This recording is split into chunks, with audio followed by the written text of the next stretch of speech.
Welcome back to the Prepare Like a Pro podcast. My name is Jack McLean. I'm the host, and tonight my guest is Will Hams. He's the co-founder of Liminal Wellbeing and former AFL player of the Essendon Football Club. Before we start tonight's episode, our mission here at Prepare Like a Pro is to empower aspiring athletes and staff with practical knowledge from some of the industry's most inspiring individuals and to strengthen the AFL community. If you like the show, please show support by following us on Instagram and subscribing to the podcast. We're on iTunes, Spotify, and YouTube. Welcome, Will. Thanks for jumping on, mate. Thanks for having me, mate. Looking forward to it.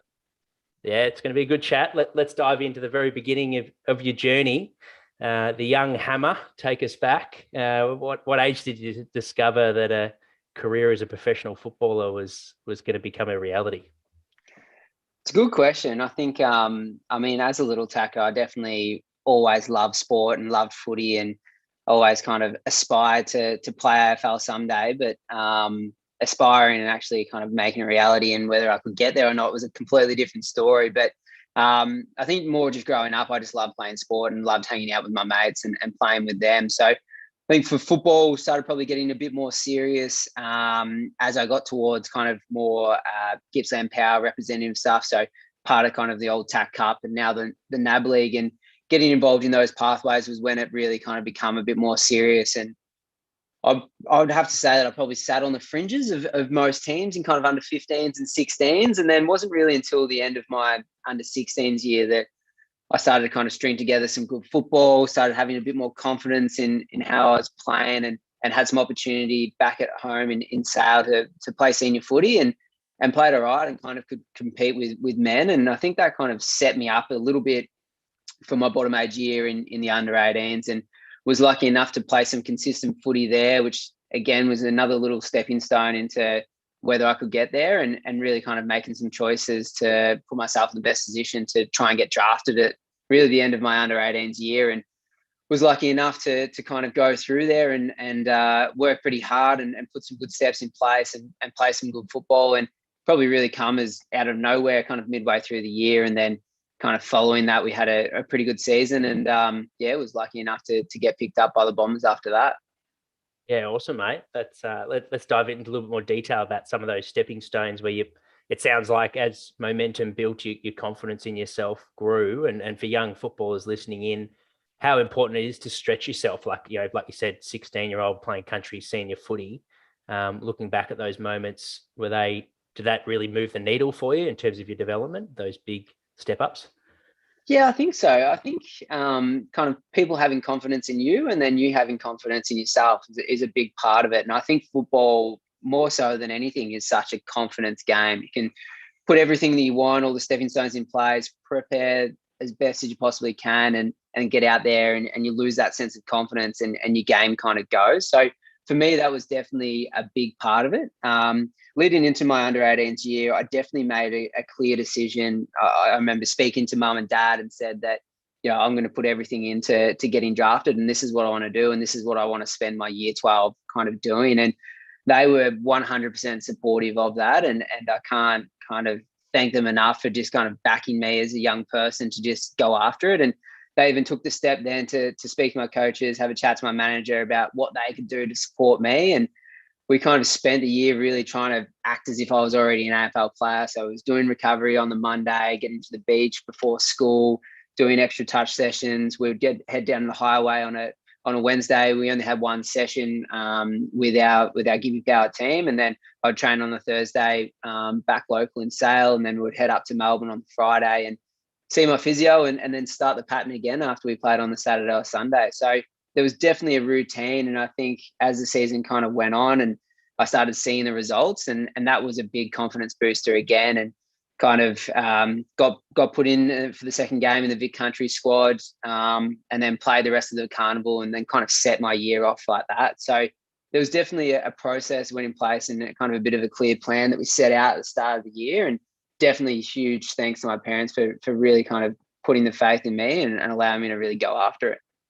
Yeah, that's awesome, mate. Thanks for sharing that. And that's such a good insight into your mindset that you had. And like you mentioned, the importance of there's a team behind the player, usually in success in such a competitive sport and to play at the highest level. So the importance that your parents played, and we'll go into your influences soon. But in terms of that intent that you mentioned, like it sounded like you were pretty strong on it, and speaking to your parents. Is that the first time that you actually voiced it to someone, that you're like, this is what I'm doing, and I'm going to give it everything I got this year to get drafted? Or at that point it was already something that you were working towards, but you just wanted to take it up another notch? Oh, probably so. I actually remember it. It was quite funny. My brother's best mate was around the house, and I remember we were chatting and talking about footy, and Mum goes to Luke, oh, Will's going to try and play AFL, and Luke Clarkson, my brother's mate, goes, yeah, and I'm going to play cricket for Australia, kind of fully taking the piss. And I just I remember it so distinctly. I was like, I'm going to prove you wrong. I'm going to prove you wrong. And I've kind of had probably that mindset of, I was very competitive. I'm not a big guy, so I had to make sure that that was my drive, and I had to kind of do everything and put everything in place to be able to kind of, I guess, get there. And I think kind of in that period was where I kind of felt like this could be something that I could go after. And I mean, to be fair, there was no reason why I should have felt that way. I hadn't played in the big country squads. I hadn't done any real representative or shown anything that said, I will be a draft pick. But definitely having that just confidence and that process in place was a big part of me finally kind of getting there in the end, and really kind of that determination just to make it happen.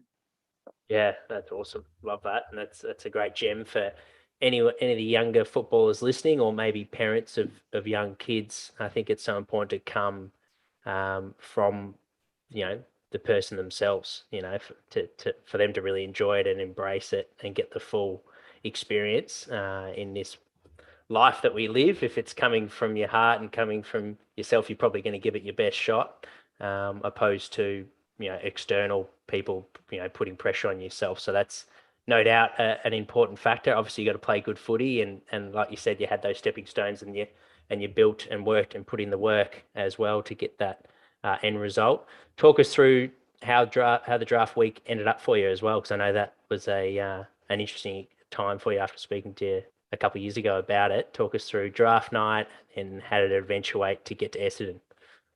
Yeah, so I guess kind of post the season, we had a really good year at Power. We made the grand final. We unfortunately lost by a point, but we really kind of set ourselves to be kind of in the spotlight. And from there, went off to draft camp, tested pretty well, was kind of in the top ranges for running and a few of the kind of skills drills. So, and spoke to a bunch of clubs as well, and felt pretty confident kind of going into draft night that I was going to get picked up somewhere. And I guess along the lines, there was a few kind of turns. Adelaide lost some picks. They were one of the clubs that were really interested in me. And I guess kind of going in, you start getting a bit nervous. And I remember kind of the night before draft, or the day, just trying to actually just kill the day. I remember Tom and I just went and did a running session, and we just kept running laps, just trying to burn energy so I could sit still and get through the night. But we ended up going to the pub and sat with a couple of friends. It wasn't a big night or anything, and then went through, and names were getting called out. Unfortunately, my name just didn't go, and I remember just being absolutely devastated. It was probably, at the time, probably one of the hardest things that you go through. As you said, you kind of put all these things in place, you put all the effort in there, you feel like you're a chance, and then it just doesn't kind of fall your way. So I guess following that, I was tossing up whether to head to schoolies with my mates up in the Goldie, or stick around to potentially try and get a training spot and hopefully get a rookie spot as well, which I think the draft was maybe a couple of weeks after. But lucky enough that Merv Kane from the Bombers, one of the head recruiters at the time, gave me a call and said, mate, we've got a spot that's opened up. We'd love you to come down, train, see how you go. And pretty much that was me. I got on the car, went up to Melbourne, went to Michael Hurley's place, and trained for the next week with about 6 boys who just pretty much went head to head in anything. We did time trials, it was competitive drills, it was weights, it was the whole works. It was good fun, but super nerve wracking. It kind of just went in a blur. It was just next thing. And was lucky enough that at the end of that week, I got a call from Hurdy saying, mate, we're going to pick you up, and ended up going pick 5 in the preseason draft. And yeah, it was one of the best kind of feelings I had. Again, kind of having that element of kind of against the wall when you put kind of competing against others, and it's really is that one-on-one. It kind of more like an individual sport when we're going through that process. But to come out on top and then to get drafted and go through, I think was probably better than even getting drafted in the first place. It really just kind of gave me that, I guess, confidence that I should be here and I kind of belong. Yeah, that's awesome, mate. That's a great story. Have you ever caught up with those other 5 guys, the ones you were competing against for a spot? I was actually, I think I might have been the only one from Victoria. So I remember Sammy Colquhoun, to be honest, he was probably going to get picked up before me, but then got picked up by Port Adelaide in a couple of picks before I did. So I think I dodged a bullet a bit there. And then Dale Garlett ended up getting drafted to Hawthorn maybe a year later. And I'm not sure about the other boys, but no, I hadn't ended up catching up with any of them. But the development coach at the time, who was really kind of putting us through our paces, is now one of my best mates. So we obviously connected pretty well, and I was pretty lucky that I did that. But it was definitely an interesting time, but loved it. Yeah, that's awesome. And do you think you were well prepared, but because of the year of work that you did, it almost felt like you knew like you deserved it? You deserved that spot?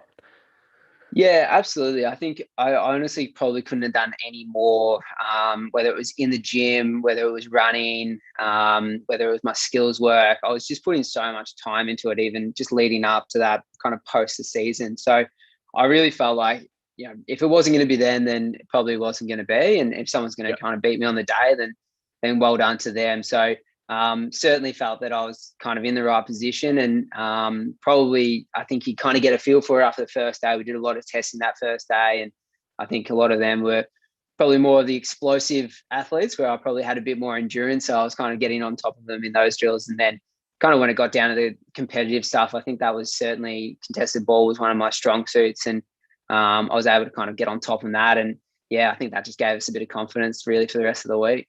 Yeah, and you mentioned earlier the importance of having a good support team and those around you that build your confidence. Who were your strong influences early days to help you during your development?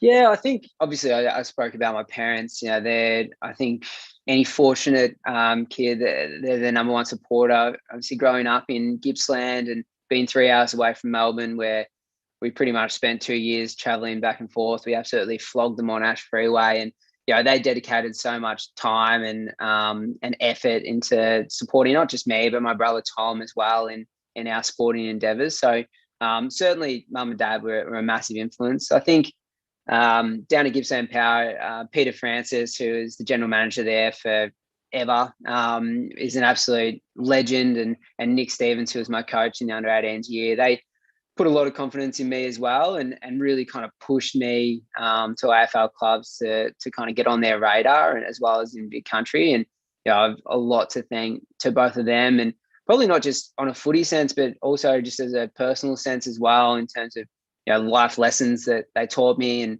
understanding discipline and respect. And I think it was just a great culture of learning, as well as kind of being good footballers, but being good kind of young men as well.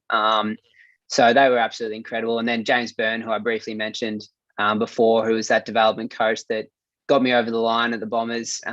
Again, a massive influence for my early in my footy career, but kind of post-football, more importantly, he's been a huge influence in both my career and life outside of that. So certainly they're the people that really kind of stick out, as both in a football sense, but also in a life sense, I think, as well.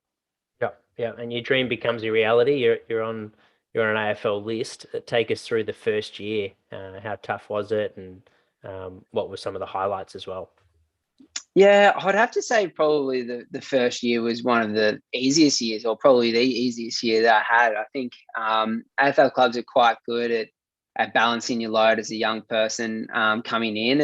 And as I mentioned, because I kind of post the season was trying to train to then get a role, I come in really fit, and kind of was really kind of strong in pre-season. I think pre-season was one of my strengths, in terms of I was quite a good runner.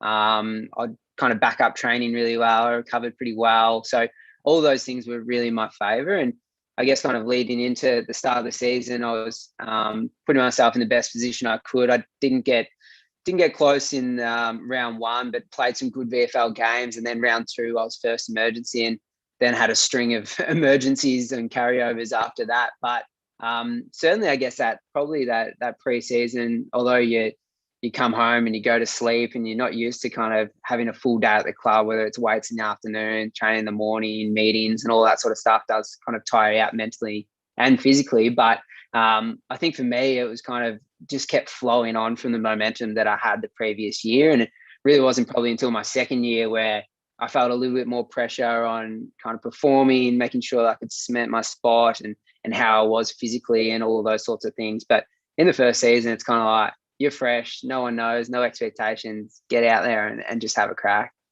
Yeah, awesome. And you mentioned the emergency, and how challenging it is to prepare and be in that position, particularly when you haven't debuted yet. I can imagine that would be a real mental fuck. Yeah, it was a little bit. I remember so round 2, I think I was emergency 6 or 7 times, like the carryover emergency before I played. And there's a couple of times where I had to travel. A couple of times I could go to the game and then, all right, no one's injured, head back to the VFL and play. And mum and dad and Tom and everyone else would come up. The whole family would come up from Gippsland, hope that potentially someone might get injured. All right, he's not doing that. He's going to the VFL. And then finally cracked a gig in round 10 up in Sydney, and was lucky. I was emergency, and Benny Howlett pulled out, I think, the day before the game, and I got my first opportunity at it. But we had a really good side. I think we won the first maybe 9 games of the year that year, and the Bombers were absolutely flying. There's a few things obviously going on outside of that, but on field, everything was absolutely flying. So it was good to be a part of that as well, and kind of see kind of what these blokes are doing and how they're getting up and how they played, and kind of being in the stands and watching those different patterns and all of that sort of stuff was a really good kind of educational experience as well. Yeah. Let's go into that. It was a bit of a rare time at the club to be drafted at the club. When did you start picking up on things? Was it post-career? Was it a few years in with some of the drug saga that was going on? Yeah, it was a weird time. I mean, for me, I kind of got there the following year. So I think it was maybe my second week, and we had a meeting to say that there was an investigation going on, and I didn't really know what was happening, but it seemed to be pretty big at the time. And then you jump on the news and there's plenty going on. And really kind of for the next 4 years, that was it. It was kind of twist and turn and everything else in between. But I guess I kind of did probably in our group, draft group, probably did sit a little bit separate to that, but also part of it in a really kind of strange way. But yeah, it was certainly a challenging time for everyone kind of involved, particularly, the kind of boys that were part of it. And, I'd certainly feel for them, and but also indirectly kind of everyone else around it, staff and supporters and everyone kind of involved. It was just a crazy kind of 4 years. And I guess for me, that was the 4 years that I was in the system. And by the time it kind of cleared out, it was kind of retrospectively looking back, just thinking, what the hell just happened? But when you're in the moment, you just kind of, again, it's a cliche, but you do take each day as it comes, and like, okay, whatever, bubble. Focus on the next thing. And you really are in a bit of a bubble. Yep. So that is what it was. And I was just kind of focusing on kind of making a career and playing games and recovering from injuries and whatever else is going on. Yeah. Okay. Yeah. So it certainly wasn't a distraction for you personally coming in, being drafted into that time. I don't think so. Not in that first year. It was actually kind of a really inspiring year, the way that a lot of the players just galvanized. And as I said, I think the boys won the first 9 games in a row and played Geelong, who were also won 9 games in a row. And we were kind of going really well. So it was pretty inspiring to be a part of that. And as you know, like you can't forecast what's going to happen in the next 3 years. So no one knew that it was going to drag on the way it was, but it was definitely a galvanizing experience to be a part of. And it was certainly an interesting first year for sure. Yeah. And you mentioned other challenges. So I guess start with injuries. For players that maybe there might be some listening that are currently going through an injury. Obviously, it's probably one of the hardest times as an athlete because your body's taken away and you've got to do the things, you've signed up to play the game of footy, and suddenly now you got to spend more time in the gym. You got to be, doing the things that you potentially didn't sign up for. How did you go about approaching rehab, and what was some things you learned along the way that made rehab more successful, I guess?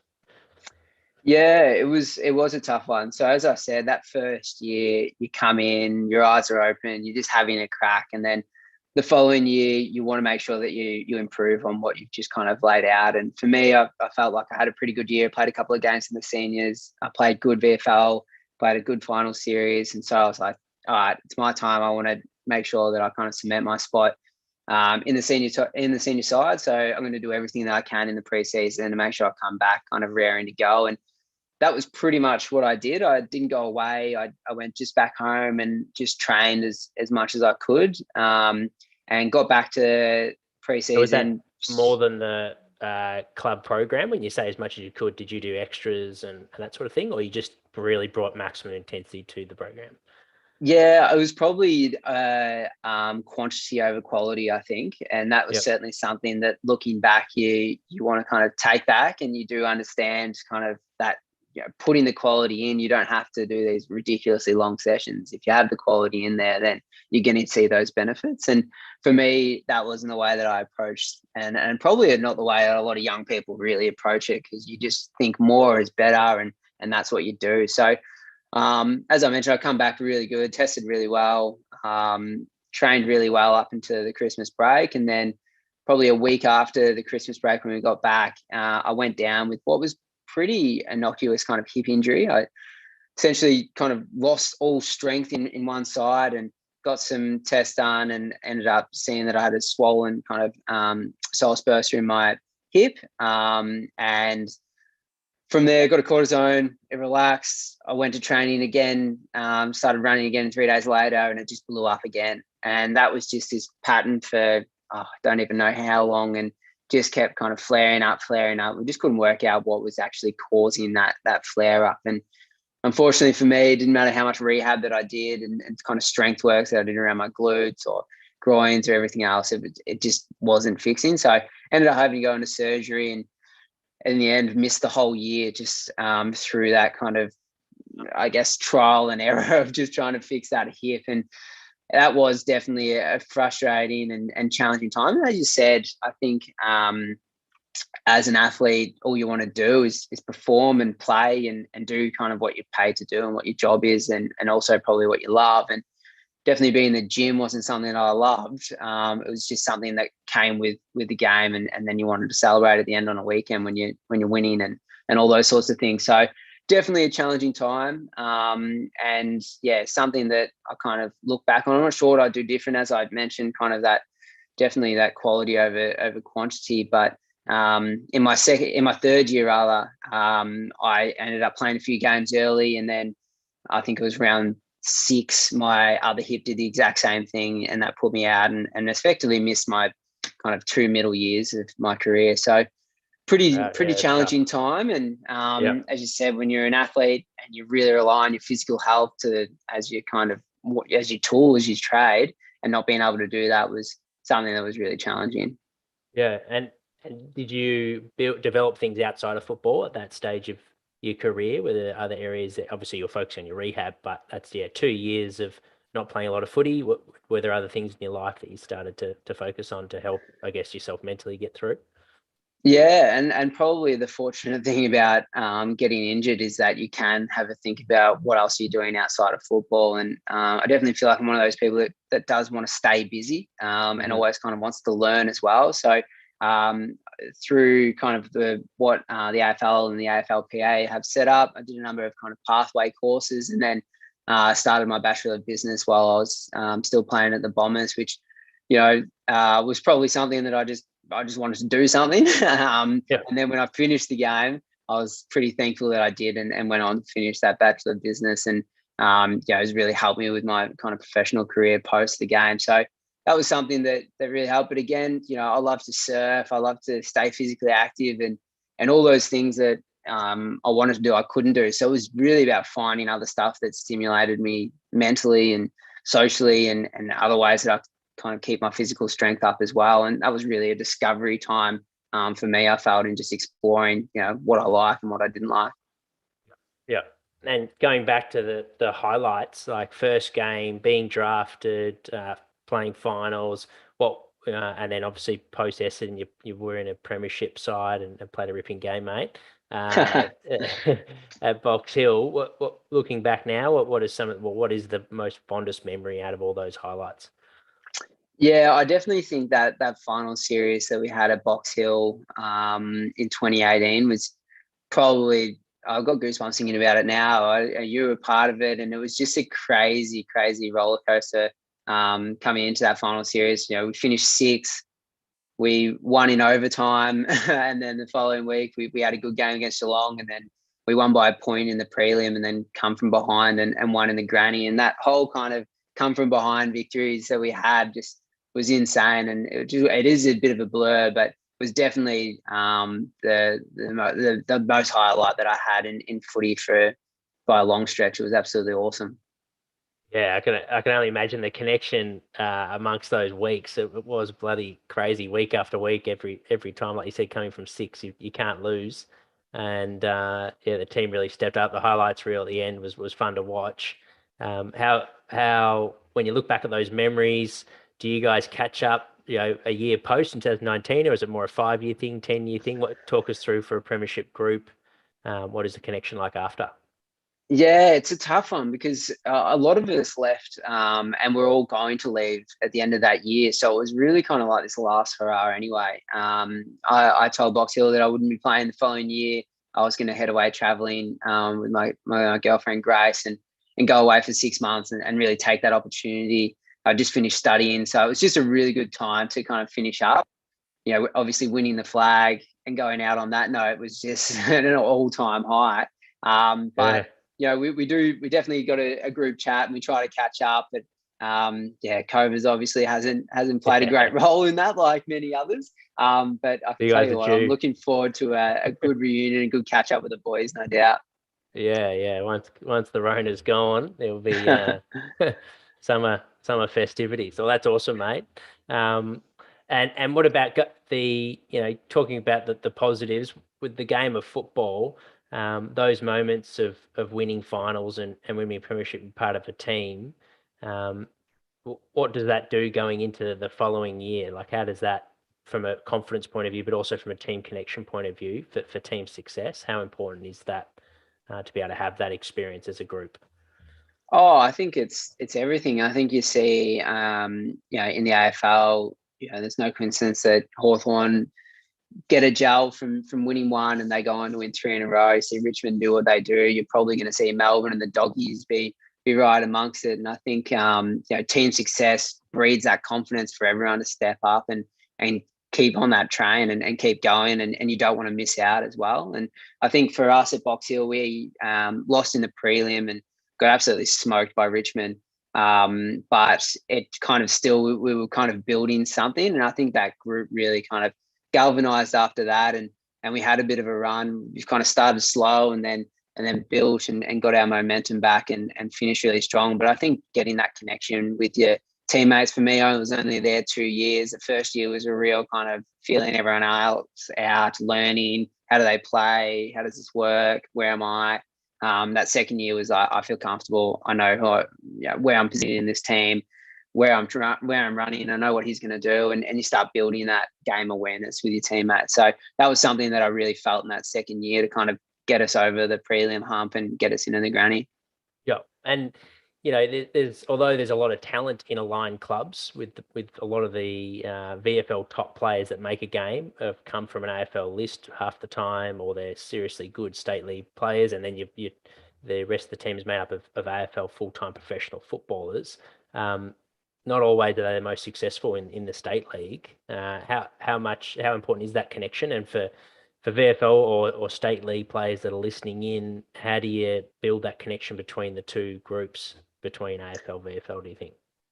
Yeah, it is a hard one. I come from one system where it was really kind of Essendon was the VFL side as well. So it was really kind of strong continuant of Essendon listed players, and we really kind of ran that show. And And that's how I felt anyway, sitting on that side. I'm not sure how the VFL boys felt, but we definitely had some good senior boys. But probably for me on the AFL list as well, I was really always kind of thinking, not on just on my personal performance, but how can we win? How can I play well? How can I get into the senior side? And there was a different motive there. Where moving to Box Hill, I think they just developed such a great kind of culture and respect between the Hawthorn Footy Club and Box Hill and what Box Hill boys delivered. And having, not your own club, but it did feel a little bit like your own club. You still had your same rooms and that sort of stuff. And the boys would come and they were super respectful of the VFL players. And I think there was this really good kind of mutual respect. I think Casey seemed like they do it really well as well. So I think that was something that was probably built long before I got there, but I definitely felt it when I arrived. There was a really good kind of respect between both. And even when players were coming back from injury and we're talking about our senior players at Hawthorn at the time, they were again very kind of welcoming, inclusive, wanted to be there, wanted to support, wanted to play well so the team could play well. So I think kind of building that, if you can build that culture, it does build success, not just in the VFL program, but in the AFL program as well. I strongly believe that. So by helping those players get better and becoming better, then you're only going to succeed as well. Yep. And going back to that, how you mentioned at the start of the year, that Box Hill, the premiership year, that this will be your final year at the club, and then you're going for half a year trip, which was very well timed retrospectively, mate, before everything unfolded with your partner Grace. So well played there. What was you thinking at the time? Did you know you sort of had enough of playing professional footy? Was that the sort of idea, and that you were going to give it one last hurrah before moving on to your next chapter of life? Yeah, I think so. I'd probably already subconsciously kind of realised that footy's probably not going to be there, and started to really kind of have a look at myself and what I want to do and what drives my passion and drove my purpose and kind of, who else was I without the game of football? I think for a long time as a kid, and then obviously getting drafted, that I felt like footy was really my identity and kind of who I was, but it was only really something that I did. So it was a real kind of defining moment around finding out, who am I and what do I love doing outside of, what was a great time. So, I was still very kind of hopeful. I was putting everything into that final year, and I spoke to a couple of clubs, but certainly didn't go in with a lot of confidence that I would get drafted or anything like that. And as it turned out, I certainly didn't. And we had one of the best experiences of my life, getting away and traveling through Central America and the States and meeting new people and having new experiences, and something that, I'll look back on for the rest of my life and think is a pretty defining moment in terms of the work that I do now as well. So certainly kind of leaving the game, I love what I do. I love kind of the journey that I've had since, and it's been awesome. So I certainly can't take anything I wouldn't change anything or anything like that, or stayed in the system for any longer. I think for me personally, it was my time to call it a day on that and look at other things that I loved and drove me, as well as my partner Grace. Yeah, that's awesome, mate. You can tell the way you go about it and your mindset that you're not someone that has regrets. So love that. We'll go into the next chapter. You're using the degree that probably, if exercise science is a broad topic that everyone does because they love sport, then business management would be a close second, I reckon. But you've applied it. You're a co-founder of Liminal Wellbeing. For those that don't know what Liminal Wellbeing is, can you give us a bit of an intro into the company you've created? Yeah, so essentially Liminal Wellbeing is a management platform designed for schools, youth programs, sporting organisations, essentially helping to support young people in seeking support, but also developing skills around their kind of mental health and wellbeing. And we look at that in terms of their mental health, their physical health, and their social health as well. So what we've done is designed an app and a management platform that work part and parcel together. The app's a resource for young people to check in, as I said, seek support, but more importantly, gain inspiration, education, and skills around how to kind of create a preventative behaviours to support their mental health and wellbeing. Mate, and how did you come to create that? Like, was that while you're away, it was starting to the creative juices were flowing and you started to come up with the idea, or is it something that once you came back, you started to work on it? Yeah, I think it was probably a byproduct in my own life. As I mentioned, when I was injured, I did so many different things to kind of support my mental health and my physical health. And then obviously that connection that I had socially as well was a big part of that. And I really experimented with different things. So whether that was kind of affirmations and positive self-talk, whether it was yoga, meditation, cold therapy, I was really big at kind of finding a real toolkit around what supported me. I guess the other side of things was that I'm happy to say that we have a lot of kind of mental health history within our family on both sides of the family, and that's mum and dad's side. And so growing up, it was extremely prevalent around kind of doing the right things to kind of feel your best, and whether that was the food that we put into our bodies, whether it was exercising, whether it was kind of looking at drinking and drugs and that sort of stuff. Mum was very strong in making sure that we're doing everything that we could. So I think all of those things combining and then going away and traveling and looking at all these different experiences and the different ways that people kind of live their lives, just kind of combine myself in this passion for positive psychology. And coming back, I ended up getting a job with a student travel company where we facilitated international programs for schools, taking young people to developing countries where they would have that backpacker type experience. They'd live in a local community and do a project. They would trek around and they'd kind of explore and lead the whole trip. And I just found it such an empowering experience having that kind of alternative learning outside of school. And school wasn't my thing. And I found that with these young people, providing them this kind of other opportunity to learn in a real kind of concentrated environment and kind of put them outside their comfort zone was something that I was really excited by. But unfortunately with COVID, that put the nail in the coffin of that job pretty quick. And I was toying around with this idea of being able to kind of provide that on a platform and being able to kind of combine what I'd learned in positive psychology, what I'd learned in kind of professional sport and the health and fitness industry, and how you could combine all of those to be a really great kind of platform for young people to seek support easier, but more importantly, work out, the strategies that work for them. Yeah, like you said, build a tool shed. I love that. That concept of playing around and almost experimenting and having fun with it. There's no one answer, but if you've got that sort of curious mindset to play around with it, and just like the physical side, the mental side's no different. So playing around with and trying different methods, yoga, meditation, cold therapy. So take us through for what is the app, without actually looking at it. I've had the pleasure of looking at it when we caught up for a coffee, and it seems like it's it's really seamless in the way that it works, and it communicates and triggers to teachers to alert them on a particular student that might not be feeling so well, and it almost makes it a little bit easier for young kids to communicate how they're going, and then for teachers it makes their life a bit easier, or coaches, to be able to look after a big group, which it can be hard to get across to everyone at times. So take us through sort of, I guess, the purpose of it. What are you trying to achieve with liminal wellbeing?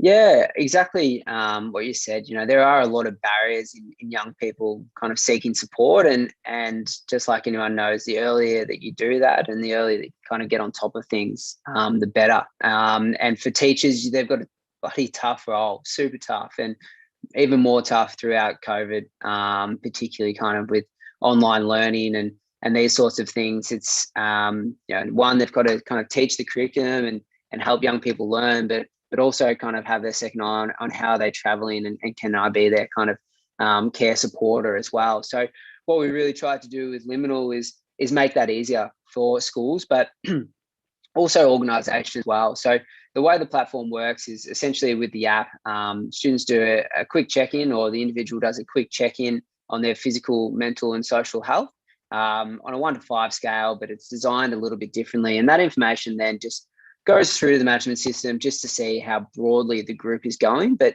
just a quick idea around how that individual is going, and flag anyone that may be struggling in across those 3 areas. And really from there, the app is what I'd like to kind of call a combination of what a lot of kind of meditations apps, so like a Calm and a Headspace, and then you might have a center app that's your physical health, and combining that all into one to then be an organization tool as well. So we provide all of those resources to young people. So whether that's yoga sessions, whether it's fitness sessions, whether it's meditations, whether it's goal setting, all of these sorts of things that they can try out and find what works for them.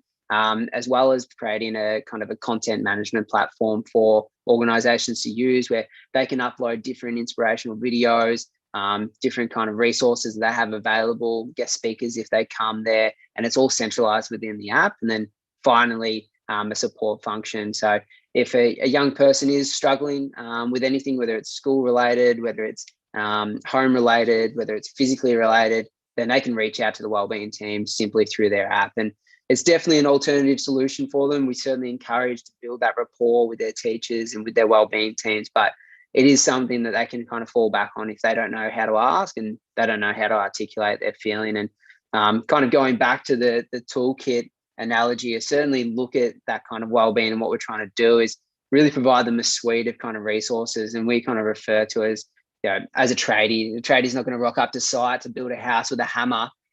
He's going to have a bunch of different tools in his shed. So we're thinking about their wellbeing in a similar way. If you're relying on fitness and you break your ankle, then you're probably going to struggle and you're not going to expect your wellbeing to be great. But if you have a bunch of other stuff that you can rely on while you're recovering from that, then you're going to put yourself in the best position. So that's really what we're trying to do is cover those three areas of physical, mental, and social quite broadly, so they can build a bit of a wellbeing toolkit around them. That's amazing, mate. Love that. It's no doubt going to be doing big things, and I know the launch date is fast approaching, which is super exciting for you. So schools, football clubs, and organisations as well. So potentially a modern business firm might look into this as well to look after their staff from a wellbeing point of view. Is that a possibility? Yeah, I think that's certainly the track we're going. We're certainly looking at youth. So looking at different youth programs that they have within the community, YMCAs and that sort of thing, really being able to kind of empower them. So that's our avenue at the moment, and potentially going down organisations at a later stage. But I think our passion from our team and our mission is really about kind of supporting young people at this point in time. Awesome, mate. Congratulations. That's you've transitioned into the entrepreneurial world just seamlessly, mate.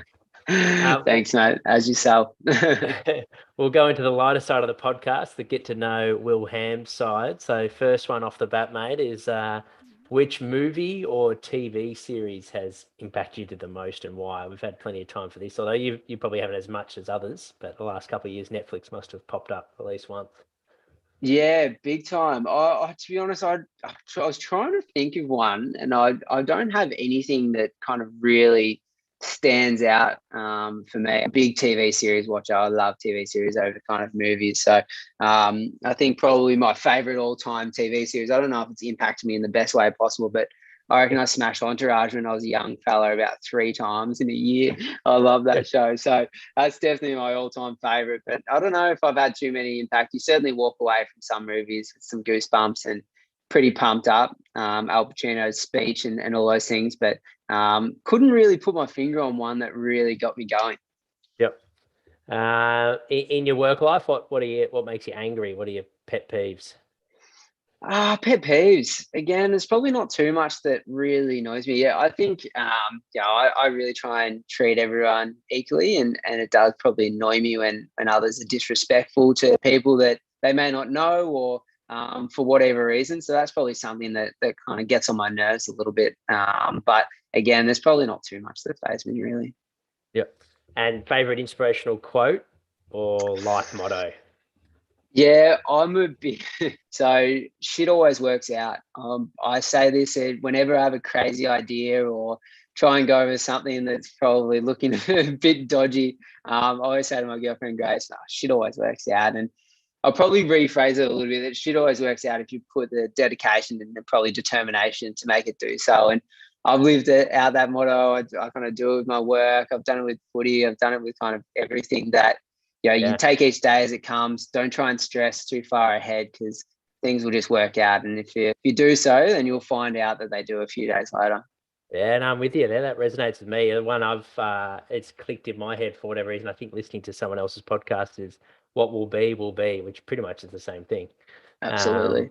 So yeah, that's a great one. What's your favorite way to spend your day off? You mentioned surfing. If you've got the day off, if tomorrow you don't have anything on, what do you like to do? How do you start, and what are some activities? Yeah, big time. Get me in the water. I'm still not 100% sure why I live in Melbourne, because it's not on the coast at all, and there's no waves within an hour and a half. But yeah, get me back home to the water. Yeah, we grew up on the coast. Mum's down in Inverloch. I love getting down there. So every opportunity that I possibly can, I just love to get in the water, get a surf in if it's flat, still get down in the ocean. I think it's kind of my place to reset, and especially with COVID, it was so challenging kind of being stuck indoors, and I do get a bit weird when I haven't been down the coast for a while. So I think that's definitely my happy place. So if there's a liminal retreat one day and I sign up, there'll be surfing involved. Oh, big time. You can guarantee that. Maybe multiples of it. Awesome. This is a COVID-free world, and you've done a bit of traveling, mate. So favorite holiday destination and why? COVID free, I'd probably get back to Mexico in a heartbeat. Absolutely loved it there. Both sides, west and east coast. I haven't really explored the middle. It's a bloody massive country, so I'd love to go back there and explore some more of Mexico. But absolutely loved it, and as I said, we had a great opportunity to travel just before COVID, which is retrospectively quite fortunate, and did about 3 months traveling around Central America. But get me back to Mexico. I loved it there. Mate, and we'll start to wrap it up, the podcast. Thank you so much for jumping on and sharing with us your journey so far. You've lived a full life, so no doubt I know I've got plenty from it, but also the listeners, whether you're a footballer or businessman, you'll get plenty from it. What's on the horizon for you for the 2022 year? What are you excited about at the moment? Yeah, as you mentioned, we're kind of launching Liminal. So we trialed all last year, and now we're kind of officially launching Liminal across schools and football clubs, particularly around the VFLAFL. So that's going to be a really exciting start of the year, getting all of those going, and hopefully, yeah, it's going to be a big kind of half COVID-free normal year that we can get out and about. We've got a lot of exciting stuff with the talks, different partnerships, and getting out there and trying to spread what we do as much as possible. So fingers crossed we can do that in person. Otherwise, we might have to get on a few more podcasts with yourself. 100%, mate. And for those that want to hear more about Liminal, where's the best place to get in touch with you? Yeah, definitely. We're on all the socials, so LinkedIn and Instagram, Facebook, but jump onto our website, liminalwellbeing.com.au, explore around and reach out. I think my details will probably be on the show notes after this. So if you are a teacher, a parent, if you're part of a football club and you're interested in what we have to offer, please do reach out, and we'd love to chat and tell you more about it, and hopefully get your organisation involved. Yeah, no doubt. I reckon there'll be some people that we'll definitely chuck your details in the show notes. We have a equal sort of values in terms of a holistic approach to mental and physical well-being and performance in life. So hopefully some people get in touch, mate. And yeah, thanks again for jumping on, and thank you for all the listeners that have tuned in live. This episode will be released very shortly on our podcast, but the time being, you can watch it on YouTube.